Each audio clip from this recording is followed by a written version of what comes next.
Dios sigue siendo el centro. El hombre ha tratado de quitar a Dios del centro, y muchos han quitado a Dios de su centro porque ya no es el centro de su corazón. Pero Dios sigue siendo el centro. Diga conmigo, Dios sigue siendo el centro. El pecado ha querido establecer al hombre como el centro, pero Dios es el centro de los nacidos de nuevo. Diga, Dios es el centro de los nacidos de nuevo. De esos 4 astronautas hubo uno que oró a Dios allá en el espacio y mencionó a Jesucristo y dijo, Jesucristo es Dios.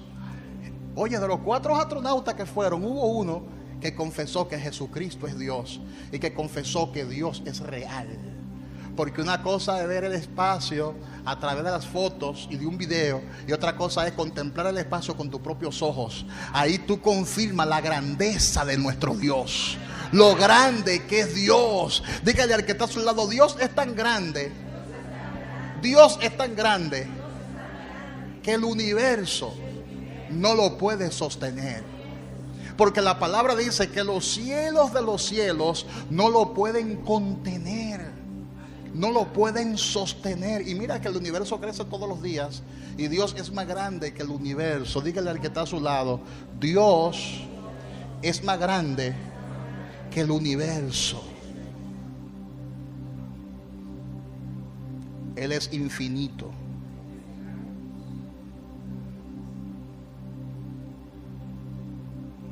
Él está por encima de los principados. Él está por encima de las potestades. Él está por encima de los lugares celestes. Él es más grande que el infinito mismo.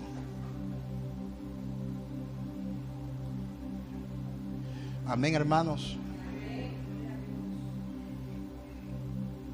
La creación misma es testigo de lo grande que es nuestro Dios. Los abismos más profundos testifican de sus grandezas. ¿Cuánto dicen gloria a Dios? Díganle al que está a su lado, el hombre no puede ser el centro. Dios es el centro. Dios es el centro. Y usted lo verá, porque llegará un tiempo en que Dios volverá a ser el todo y en todos. Y esa es la misión de Jesús. Jesucristo vino a la tierra para que Dios vuelva a ser el todo en todas sus criaturas. Por eso el Señor nos salvó por amor y nos ha enseñado a amarle. Y por eso hoy en día podemos decir que bueno es nuestro Dios. Por eso hoy en día podemos levantar las manos y podemos adorar a nuestro Señor y a nuestro Creador. Porque Él quiso establecer nuevamente su reino, su gobierno en el corazón de muchos. Él ha establecido su orden en nuestros corazones. Él ha establecido su voluntad en nuestros corazones. Y por eso la mayor alabanza se la damos a Él. Algunos no lo reconocen porque dicen, yo nunca he visto a Dios. Algunos no lo reconocen porque dicen, yo no me he encontrado nunca con el Señor.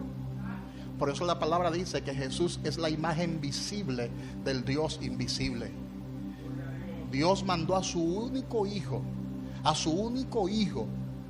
al único de su clase lo mandó para que lo representara aquí en la tierra. Por eso se humanó, siendo Dios, se humanó. Porque Jesús en la eternidad no tenía un cuerpo físico. Oye bien lo grande que es nuestro Dios. Jesús en la eternidad no tenía un cuerpo físico. Dice la palabra que el Padre le preparó cuerpo al Hijo, para que el Hijo venga con un cuerpo físico de carne, hueso, de sangre, de tendones, de extremidades. Y Dios, siendo Dios, se humanó, se hizo hombre para que nosotros como seres humanos podamos contemplar a Dios a través de Él, podamos mirar a Dios a través de Jesús. Él se convirtió en la luz del mundo. Él se convirtió en la sal de la tierra, porque Cristo vino a traernos la luz. Cristo vino a darnos ese conocimiento acerca del Padre. Y el diablo no estaba contento con esto, porque el diablo lo que quiere es que todo el mundo se rebele. Satanás lo que quiere es que todo el mundo ande en desobediencia. Satanás lo que quiere es que todo el mundo se identifique con él, porque la palabra dice que el diablo vino a matar, que el diablo vino a robar, que el diablo vino a destruir. Pero Jesucristo vino para deshacer las obras del diablo. Jesucristo vino para que tengamos vida eterna y vida en abundancia. Diga conmigo, vida eterna y vida en abundancia.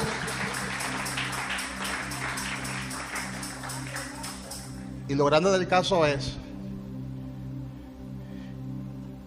que Jesús no era cualquier personaje. Hoy en día quieren desacreditar la figura de Jesús, diciendo que el Jesús histórico no es el mismo que el Jesús bíblico, diciendo que Jesús no es divino, que Jesús era un ser humano como los demás y que Jesús no es Dios. Sin embargo, la palabra de Dios previó su nacimiento, porque lo anunció. Su nacimiento fue anunciado. Y en su época, los que se encontraban con él decían: ciertamente es el Hijo de Dios.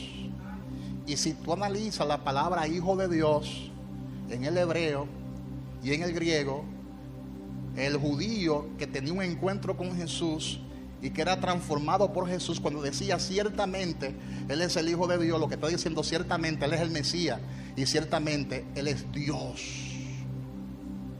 Esa era la confesión. Y lo grande del caso es que la palabra de Dios habla del tiempo del cumplimiento de su llegada a la tierra como Mesías. La palabra de Dios habla sobre eso en Lucas 1, del 68 al 71. Los principados, las potestades estaban pendientes a este acontecimiento. El reino de las tinieblas estaba tan pendiente a este acontecimiento que quiso quitarle la vida. La muerte todo el tiempo persiguió a Jesús. El reino de la tiniebla intentó matarlo. Eso está en Mateo capítulo 2, versículo 13. Pero ellos habían fracasado porque no era el tiempo de su muerte. Amén. Entonces Jesús comenzó a crecer en estatura, en sabiduría, en conocimiento, hasta que se hizo un adulto. Cumplió la ley a cabalidad, no la violó, sino que la cumplió. Se discipuló como cualquier ser humano. Fue bautizado por Juan el Bautista en el Jordán. Y a partir de ahí comenzó a ejercer su ministerio público, que duró apenas 3 años y pico, su ministerio público. Pero algo comenzó a acontecer en la vida de Jesús. Algo comenzó a suceder en su ministerio, y es que la plenitud de Dios estaba con él. Diga, la plenitud de Dios estaba con él. Satanás estaba temblando. Satanás no estaba creyendo lo que estaba mirando con sus propios ojos. Y dice la palabra en el libro de Lucas capítulo 4 que lo llevó al desierto para allí tentarlo. Y en el desierto el mismo Satanás comenzó a poner en tela de juicio la divinidad, la deidad de un hombre llamado Jesús, porque él pensó que lo mismo que hizo con Adán y Eva podía hacer con Jesús. Y comienza a tentarlo y comienza a decirle: si tú eres el Hijo de Dios, ordena que estas piedras se conviertan en pan. Ordena que las piedras se conviertan en pan. Estaba tratando de sacar a Jesús del propósito, porque él como Dios podía convertir las piedras en pan, Pero si él convertía las piedras en pan, se salía de hacer la voluntad de Dios para obedecer la voluntad del diablo. Y esto significaba Jesús satisfacer sus propias necesidades. Porque el diablo aprovechó que él sintiera hambre, que él sintiera sed, para tentarlo. Oh, tú eres el Hijo de Dios, tú eres Dios, entonces ordena que las piedras se conviertan en pan. ¿Y Jesús qué hizo? Le citó la palabra. Le citó la palabra. No cayó en el gancho. Diga, Jesús no obedeció a Satanás. No satisfazgó su necesidad fisiológica, sino que dijo, escrito está, no solo de pan vivirá el hombre, sino de toda palabra que sale de la boca de Dios. No obedeció. Contrario a Adán y a Eva. Pero con Jesús no lo logró. Y en ese momento Satanás pudo observar que ese no era cualquier clase de hombre. No era cualquier clase de hombre. Y comenzó entonces a tentarlo de otra manera.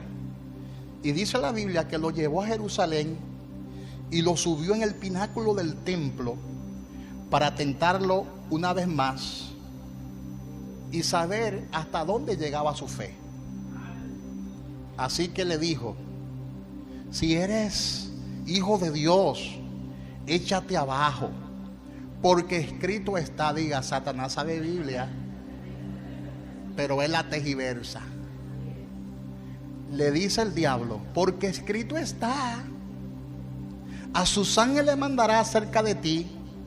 Pero le cortó la palabra, le cortó, porque la palabra dice, a sus ángeles le mandará cerca de ti que te guarden en todos tus caminos. Pero él le quitó esa parte, porque el enemigo, cuando te va a engañar, le corta la palabra, o le añade o le corta.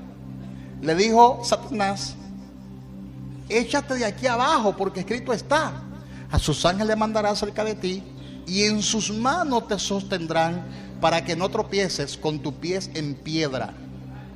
Eso está en Mateo 4:6.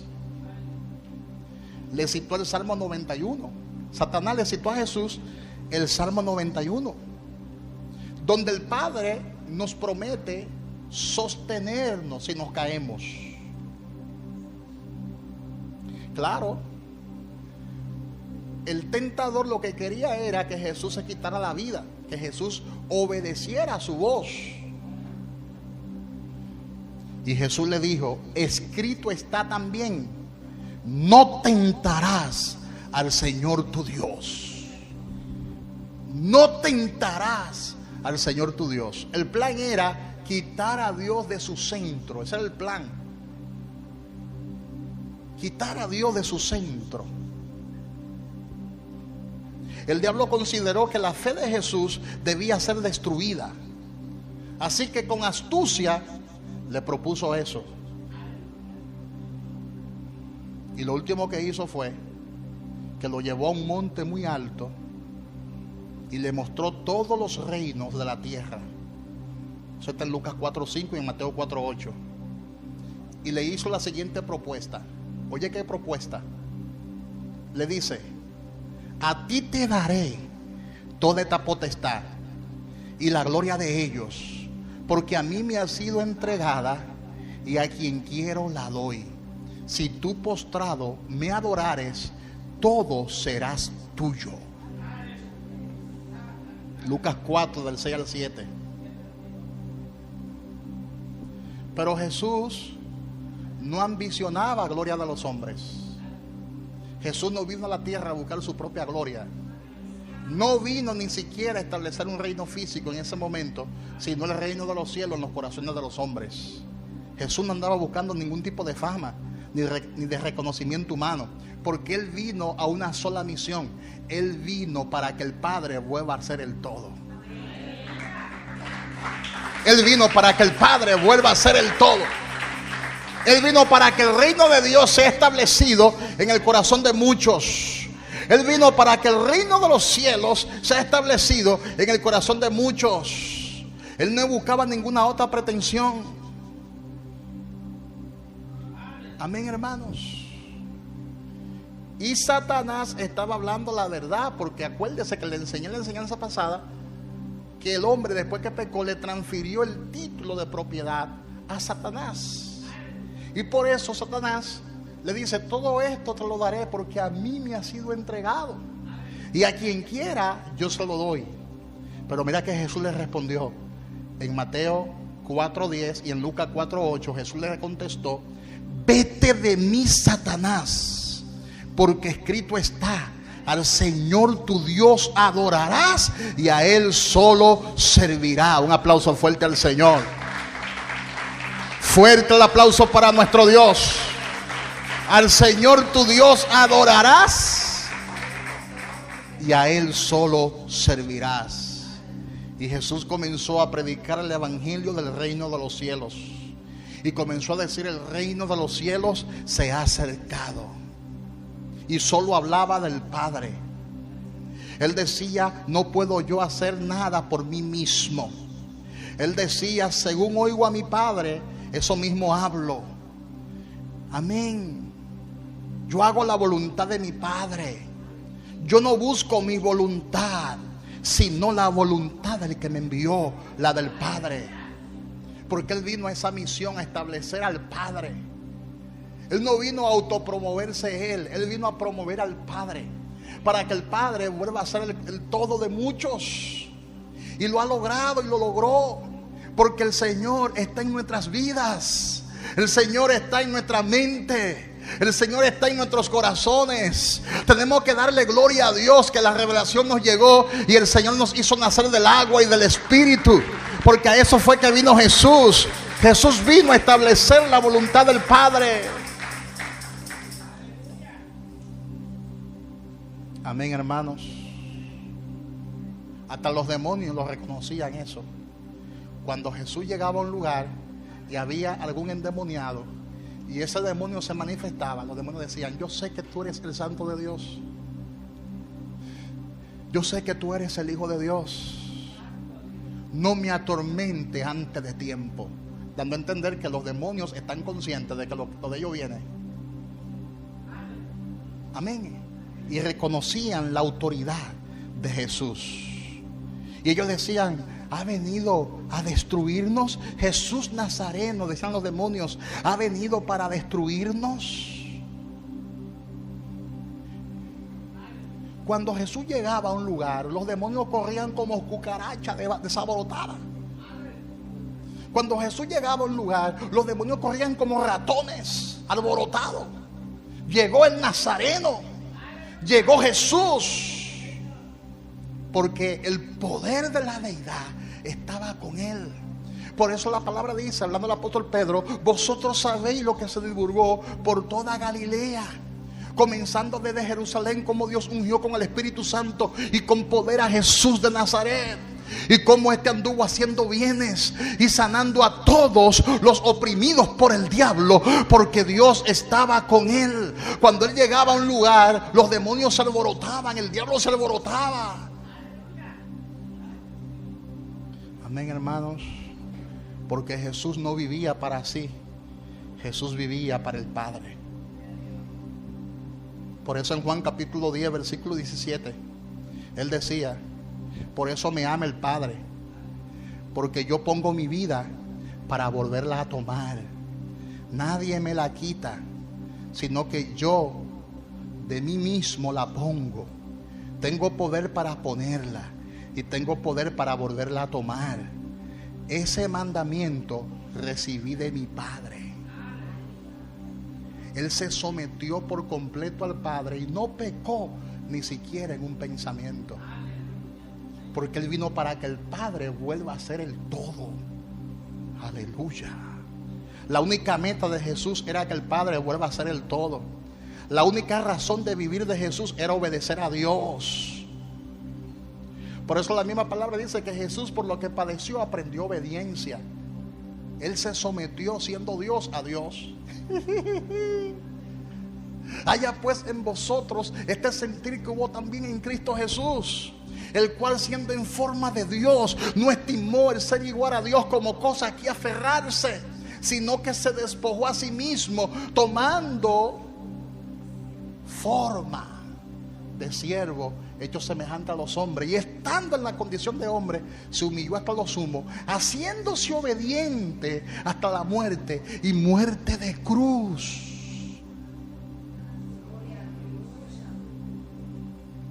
Porque Jesucristo vino a eso. Él vino a deshacer las obras del diablo. Él vino a destruir las obras del diablo. Él no se sometió al adversario.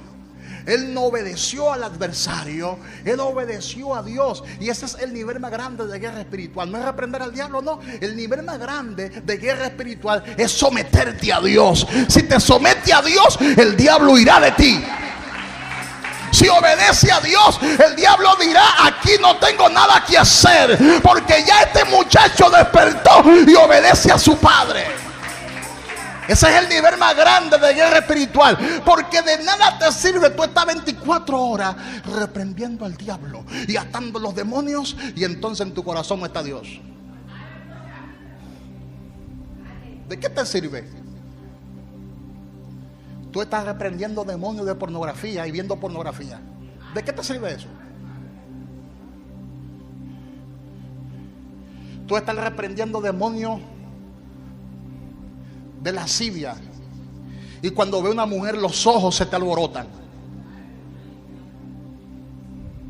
Ay, yo reprendo esa lascivia, pero está mirando con los ojos. Ay, yo reprendo esa serpiente, pero sigue mirando a la serpiente como ella brilla y camina.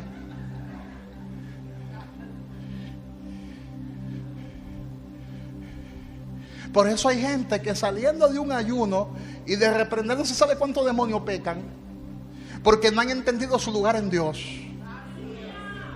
Escúchame bien, el mayor nivel, dígale al que está a su lado, el mayor nivel de guerra espiritual no consiste en tú atar demonios y el tú reprenderlo. Es hacer que el Padre Celestial vuelva a ser el centro en tu corazón, para que tú digas: Satanás nada tiene en mí, el diablo nada tiene en mí. Diga cuando el Padre, diga conmigo, cuando el Padre es el centro de mi vida, Satanás nada tiene en nosotros, nada tiene en nosotros. Diga: despierta y madura. Aleluya. Despierta. Durante los 33 años de su vida en este mundo, el diablo no pudo engañarlo de una sola vez.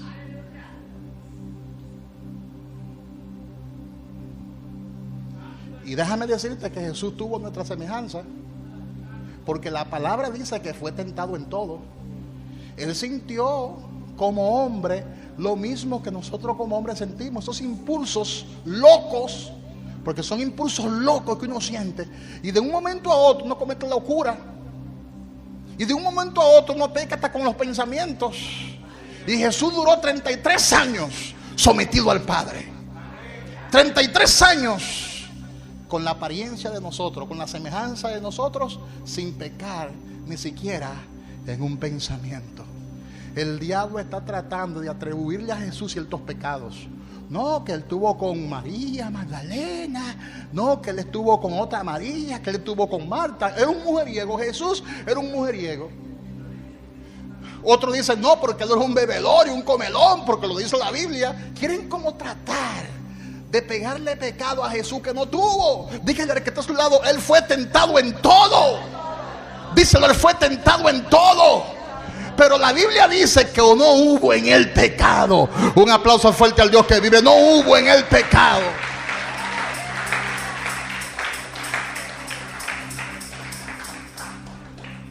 Satanás no pudo engañarlo ni una sola vez.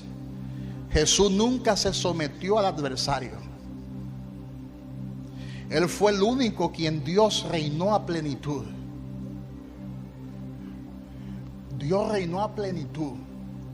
Por eso fue el único que pudo destruir el poder del diablo. Y ese es el misterio que le voy a explicar ahora. ¿Cómo fue eso? Porque ahora mismo Satanás no tiene poder. Su poder se le quitó. Porque Jesús, fíjate bien lo que la palabra dice, Jesús le quitó, destruyó el poder del diablo. Deshizo las obras del diablo, las obras maléficas que ejercía sobre nosotros, Jesús la deshizo. Es decir, en este tiempo, si usted cae por charlatán y porque es su voluntad usted cae. Usted cae si usted quiere. No me venga con ese cuento, ay, el diablo me tentó para estar ahí. No me venga con esa ñoñería. Dice la palabra, si no, hoy en día los hijos de Dios son tentados, mira de qué forma, no es el diablo que lo tienta. Dice Santiago que cada uno es tentado cuando de su propia concupiscencia o deseo es atraído y seducido. Es decir, Dios no te tienta, porque Dios no tienta a nadie con el mal, sino que cada uno es tentado cuando de su propio deseo es atraído y seducido. O sea, la seducción y la atracción existen. Tú ves una mujer y tú sabes que esa mujer está buena, porque de que está buena, no siga mirando. No te quedes embelesado para poder venir con ese cliché, yo reprendo al diablo. Porque eso es un cliché evangélico. Se quedan embelesados mirándole las nalgas. Alábale si puede. Y después dicen que el Señor reprenda al diablo. ¿Viste eso, varón? ¿Viste eso?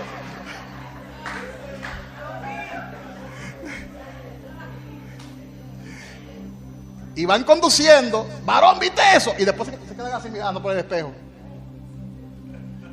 Ay, Padre. Ay, Dios mío. Ay, Señor, líbrame. Te la comiste con los ojos ya. ¿Cuántos dicen gloria a Dios? Pero cuando Dios es el centro, cuando Dios es el todo, Él es el todo de todos tus sentimientos. Amén. ¿Cuántos dicen amén? ¿Sigo o paro? ¿Les gusta el coro a ustedes? Amén. Gloria a Dios. Este mensaje es bastante largo, bastante largo. Me quedan 8 minutos. El Señor vino a eso, a destruir las obras de Satanás. Ahora, ¿cómo fue que Jesús, y con esto voy a concluir, le quitó todo ese poder a ese ser que lo tenía todo? Porque Adán le transfirió todo el poder a Satanás. ¿Cómo fue que Jesús logró destruir ese poder que tenía Satanás? Le voy a poner un poquito de contexto, que es la parte que quizás usted nunca ha escuchado. La palabra dice que el pueblo de Israel estuvo cautivo en Egipto por 400 años. Dios levanta a Moisés, lo manda ante el faraón y le dice a Moisés al faraón: deja ir a mi pueblo. Necesito que libere a mi pueblo. Eso está en Éxodo capítulo 5, versículo 1. Deja ir a mi pueblo para que me sirva. Pero obviamente él se negó. Faraón se negó y dijo: ¿quién es Jehová para que yo oiga su voz y deje ir a Israel? Yo no conozco a Jehová, dijo el faraón, ni tampoco dejaré ir a Israel. No lo dejaré ir. Yo no conozco a ese Dios llamado Jehová. Eso está en Éxodo capítulo 5, versículo 2. Es decir, que Faraón no reaccionó. El faraón no reaccionó a la autoridad de Dios. Faraón no entró en ese momento en razón. Él se sentía dueño del mundo en ese momento. El faraón de Egipto se sentía dueño de todo ese pueblo que era ajeno. Ese pueblo le pertenecía a Dios. Claro, el faraón no conocía a Dios, él conocía a sus dioses falsos, pero él no conocía al verdadero Dios. pero muy pronto él lo iba a conocer. Porque cuando Dios tiene planes con un pueblo, nadie lo detiene, porque Él sigue siendo Dios. Diga, cuando Dios tiene planes contigo, nadie lo va a detener, porque Él sigue siendo Dios. Y Dios comenzó entonces a endurecer el corazón del faraón, pero el plan era azotarlo con plagas. Y Dios por un lado lo endureció, apretó el botón del endurecimiento, y por otro lado el Señor comenzó, el mismo Dios que lo endureció, comenzó a azotar al pueblo egipcio con plagas diferentes, con diferentes señales. Pero Faraón se mantenía fuerte en su palacio, y la gente muriéndose, y él se mantenía endurecido y fuerte como rey, como el faraón en el palacio. Hasta que el Señor le mató al primogénito, porque vale más la sangre que el agua. Estaban muriendo miles de gente en Egipto por las plagas, fueron 10 plagas, y muriendo un montón de gente, y él encumbrado. Hasta que vino Dios, diga, Dios le mató a su primogénito, cambiando así el curso de la historia. Eso está en Éxodo 12:29. Ahora, el primogénito era especial para los reyes antiguos, porque con ese hijo ellos perpetuaban su reino y podían continuar su legado. ¿Y Dios qué hizo? Le mató al primogénito, dándole a entender que el reino del faraón tenía fin, que su reino no se iba a perpetuar, y que él como Dios seguiría siendo Dios. ¿Qué hizo Dios? Le mató al heredero, y Faraón vio la llegada del fin de su dominio. Recibió ese golpe en las entrañas. ¿Y qué hizo? Dejó ir al pueblo. Después que le mataron, que Dios le mató al primogénito, entonces dejó ir al pueblo. Eso mismo ocurrió con Satanás, con el diablo. Cuando Jesús fue clavado en la cruz del Calvario, ¿qué pasó allí? En la cruz, Cristo le mató el primogénito al diablo. Diga, en la cruz, Jesús le mató el heredero al diablo. ¿Y quién era el heredero? Según Romanos 6:6, la muerte. La muerte reinaba. La muerte espiritual reinaba por el pecado. El pecado trajo como resultado la muerte. La muerte se propagó. Ese era el heredero de Lucifer, de Satanás, el diablo. Amén, hermanos.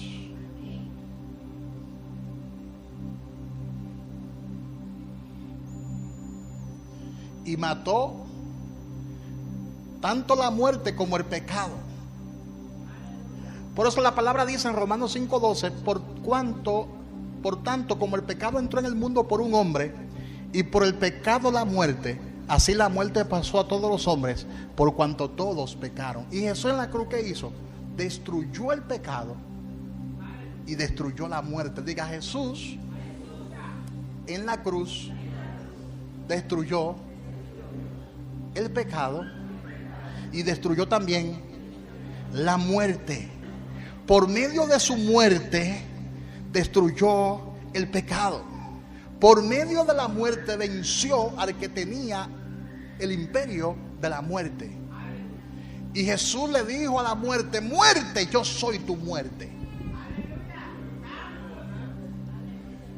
¿Están entendiendo eso? En la cruz Jesús venció la muerte. En la cruz Jesús venció el pecado. ¿Y qué significa eso? Que todo aquel que nace de nuevo es librado del pecado y de la muerte. Dígale al que está a su lado: tú eres librado del pecado y de la muerte espiritual y de la muerte física. Por eso dice Pablo un misterio, que el que está en Cristo no muere, tan solo duerme. Porque en Cristo nosotros vencemos la muerte. El que está en Cristo no muere, duerme, porque en cualquier momento el Señor lo va a resucitar. En cualquier momento el Señor lo va a levantar para que viva por la eternidad. Por eso la palabra dice: muerte, yo seré tu muerte, yo seré tu destrucción, oh Seol. Eso está en Oseas capítulo 13, versículo 14. Y es un versículo profético. Jesús venció la muerte por medio de su muerte, y venció el Seol, venció el infierno. La tierra no pudo retenerlo, dice la palabra. Al tercer día Él resucitó. Al tercer día Él se levantó de la tumba. La muerte no pudo retenerlo. ¿Cuánto dicen gloria a Dios? Por eso dice la palabra: yo soy la resurrección y la vida. El que cree en mí, aunque esté muerto, vivirá. Cristo venció la muerte. Cristo sacó a la luz la inmortalidad por medio del Evangelio. El que está en Cristo no muere. El que está en Cristo va a experimentar resurrección de entre los muertos. Porque Cristo venció la muerte. De manera que Satanás se quedó sin hijo y se quedó sin nieta. Fue despojado de todo. Diga: Satanás fue despojado de todo. Y el reino de Dios se estableció en la tierra en sentido espiritual. Por eso el reino de los cielos no es físico. Él no vino a establecer un reino físico. Él vino a establecer el reino de los cielos, que es un reino espiritual. Diga: el reino de los cielos es un reino espiritual. ¿Cuánto dicen gloria a Dios? Y de esa generación que el Señor levantó, salió una generación de primogénitos, que somos nosotros. Él tenía que morir por eso. Porque si el grano de trigo no muere y cae en tierra, queda solo. Pero si muere, lleva muchos frutos. Y eso fue lo que Jesús hizo. Murió y trajo muchos frutos. Tú y yo somos parte de esos frutos. El grano de trigo es Cristo Jesús, que fue sembrado en la tumba y se levantó de la tumba para llevar muchos hijos a la gloria. ¿Cuántos dicen gloria a Dios? ¿Cuántos dicen gloria a Dios? Y esa es la esperanza que tenemos en Cristo. El pecado fue destruido. La muerte se quedó sin efecto. Se quedó sin efecto. Los científicos hablan de millones y millones de años. La vida física es tan corta que apenas el hombre llega a 80 años. Algunos tienen un privilegio y llegan a 100 y pico de años, pero son muy pocos los que llegan a 100 años. Ahora compare esa cifra con la cifra que los científicos se están dando. Los científicos, como si nada, dicen: hace millones de años, como si nada. Y yo dije: wow, la eternidad es gloriosa. Y me convenzo cada día que la vida física es el examen que Dios te da. Es un examen que Dios te da, un examen corto, porque la vida física es corta, para que tú pases ese examen con 100 y de ahí pases a la eternidad con Él.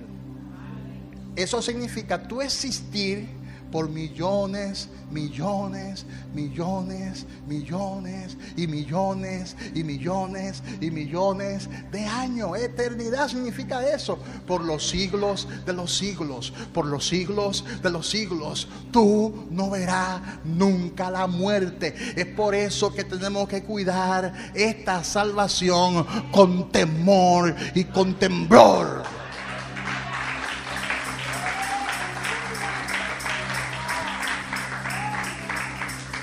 Dígale al que está a su lado: Cristo Jesús te salvó para ser el Señor y el Rey de tu vida por toda la eternidad.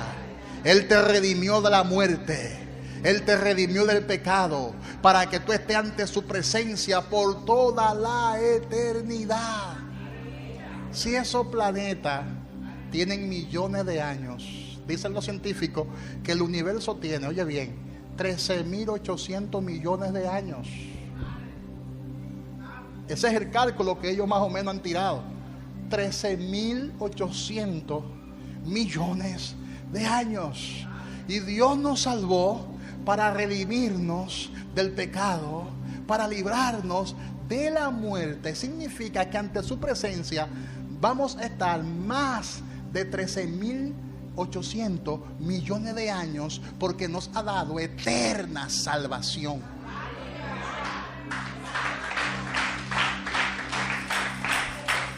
Dígale al que está a su lado: el Señor te ha dado eterna salvación. Y Dios es el todo en tu vida. Él es el todo en tus pensamientos. No le reserve a Dios nada en tu vida. Entrégaselo todo. Jesús murió por completo en la cruz del Calvario y lo entregó todo, así que Dios quiere todo. Dígale al que está a su lado: Dios quiere todo o nada. O te entrega a mí por completo, o mejor no te entregue a mí. Es todo o nada, porque así que funciona. ¿Sí o no, Arturo? Hello. Ay, que Dios bendiga a Arturo.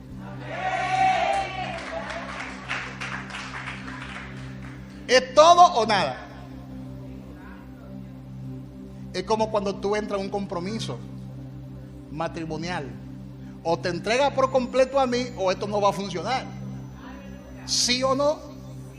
¿Sí o no? Cuando uno viene a Cristo, uno se entrega por completo. Todo o nada, sin reserva, porque Él se dio por completo. Jesús se dio por completo. Díganlo conmigo: Jesús se dio por completo.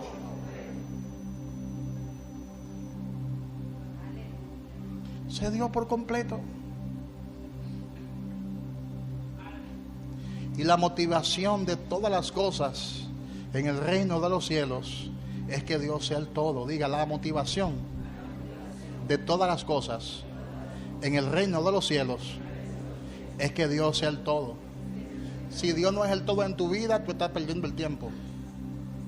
Te convierte en otro religioso más, porque es que es el religioso aparenta que ama a Dios, pero con sus hechos lo vive negando.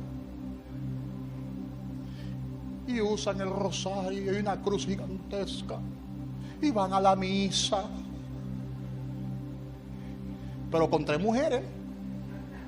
El funcionario político que va a la misa todos los domingos y que usa el rosario, aparte de su esposa distinguida y hermosa, tiene sus 2 mujeres mudadas en grandes apartamentos en Santo Domingo.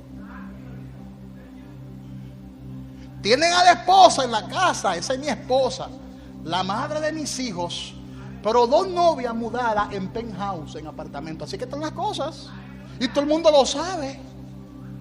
Entonces, ¿qué es ese político? Un religioso que no ha nacido de nuevo, que va a misa con su familia, con sus hijos, con un crucifijo, y entonces vive adulterando y fornicando. A eso me refiero cuando digo: no te conviertas en un religioso más que dice que ama a Dios, viene los domingos a la iglesia, levanta tus manos, pero no vives para Dios. No vive para Dios. Dios no reina en su vida. Ay, pastor, bájale un poquito. Ay, pastor, bájale a eso, pastor. Ay, bájale a eso, pastor. Pero es que Dios se despojó.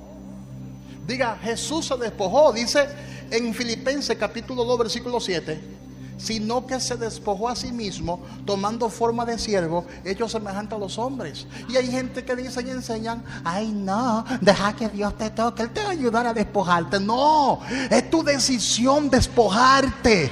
Es tu decisión abandonar el pecado. Abandonar el pecado es tu decisión. Es un asunto de decisión. Dios no interfiere en tu decisión. Por eso se llama decisión propia. Jesús decidió despojarse, porque el Padre preguntó: ¿a quién enviaré? El Padre fue que preguntó en el cielo: ¿a quién enviaré? ¿Y quién irá por nosotros? Y Jesús levantó la mano y dijo: yo iré y moriré por ellos. Fue la decisión de Jesús. Por eso Él dijo: yo entrego mi vida voluntariamente. Soy yo el que la entrego y yo la vuelvo a tomar. Nadie me la quita, yo la entrego. Entonces hay cosas, diga, hay cositas, hay cositas, hay cositas ahí que tú tienes que entregar. Dígale al que está a su lado: hay cositas, porque no son muy grandes, nadie la ve, nadie la ve. Alábale que vive. No son muy grandes, son cositas. Diga, cositas que tú tienes que entregar voluntariamente. Tú no tienes que esperar que un profeta venga y te lo revele. Tú no tienes que esperar que el pastor predique sobre eso. Es tu decisión. Tienes que decidir entregarte a Dios por completo.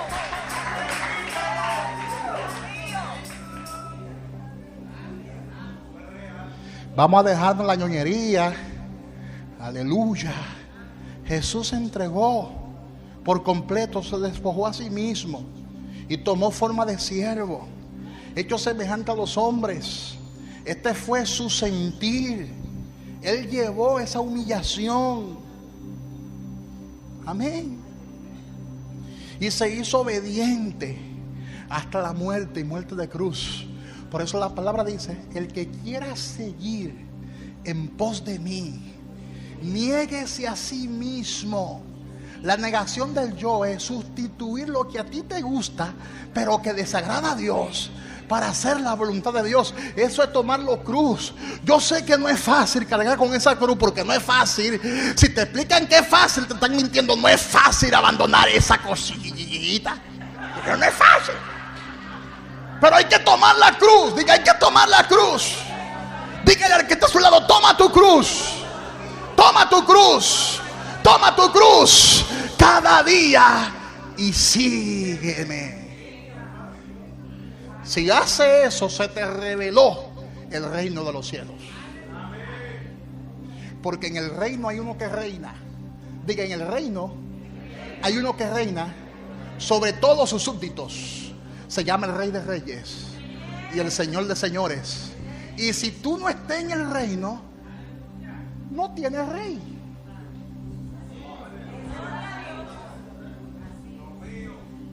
Si tú no estás en el reino, no tienes rey.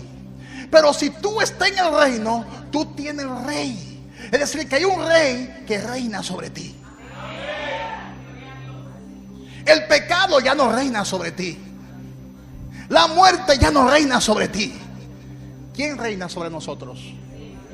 Diga, Cristo Jesús. Cristo Jesús. Cristo Jesús. Por eso sufrió en la cruz. Menospreció el oprobio, dice la palabra. En Hebreos capítulo 2, versículo 2 dice que menospreció el oprobio. Esa fue su misión, salvarnos, y lo logró, para que el Padre pueda hacer el todo en los hombres. Él probó el fruto de la aflicción. Hay ataduras que nos va a costar dejarlas.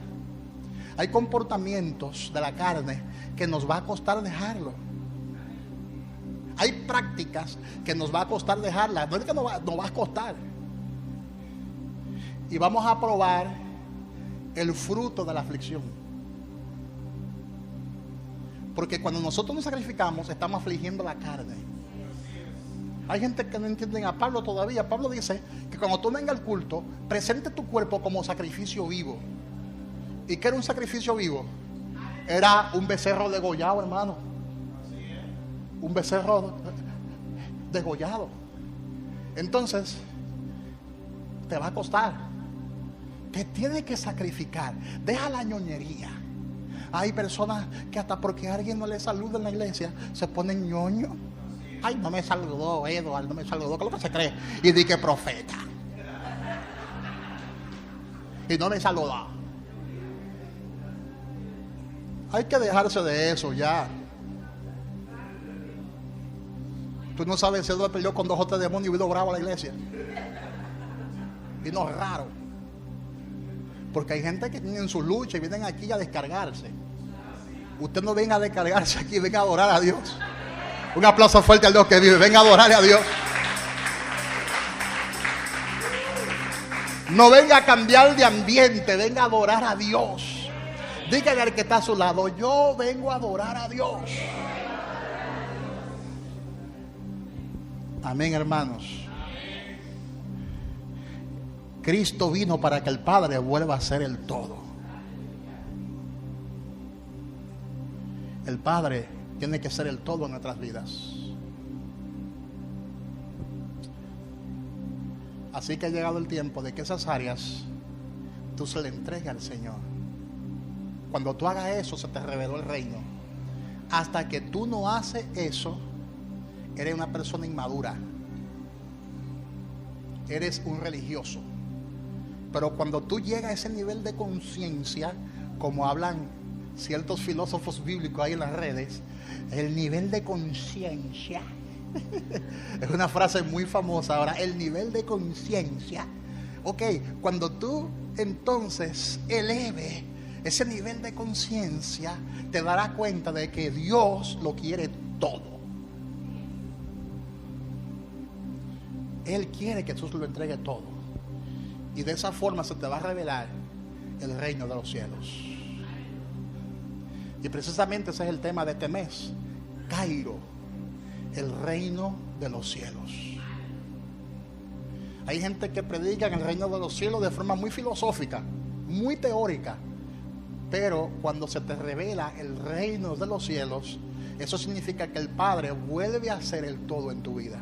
Si el Padre no es el todo en tu vida, entonces tú no conoces lo que es el reino. ¿Están entendiendo eso?